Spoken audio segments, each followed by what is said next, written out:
Днес доброволци от град Бяла и съседни населени места почистват един от най-живописните плажове у нас – Кара дере. През почивните дни хората изнасяха отпадъци, за да може преди сезона плажа да бъде почистен напълно.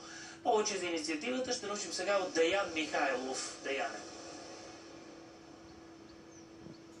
Българското Черноморие със сигурност може да бъде красиво и чисто, ако има повече доброволци, които чистят нашите плажове. За да бъде обаче наистина чисто и приятно, е необходимо хората да не цапат. Вижте повече в следващия репортаж.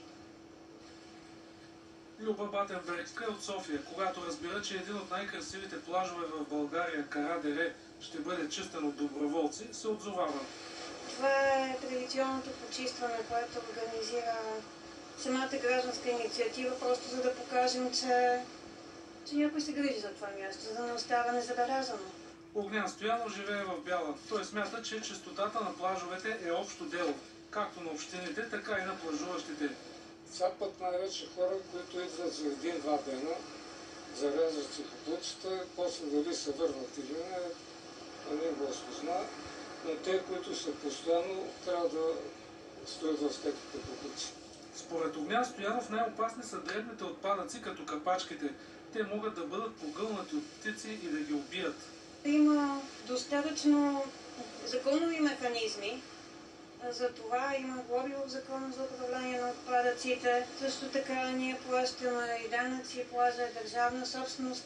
Има начини това да се поддържа и без намесата на доброволци като нас. Доброволците събират отпадъците на определени места и след това техен колега с високопроходима техника ги извозва към града. Беше ми смешно, защото днес намерих 3 стотиена. Изхвърлих.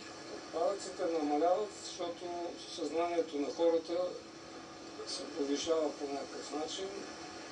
Просто им е неудобно вече да си хвърлят боклуците, други хора им правят забележки.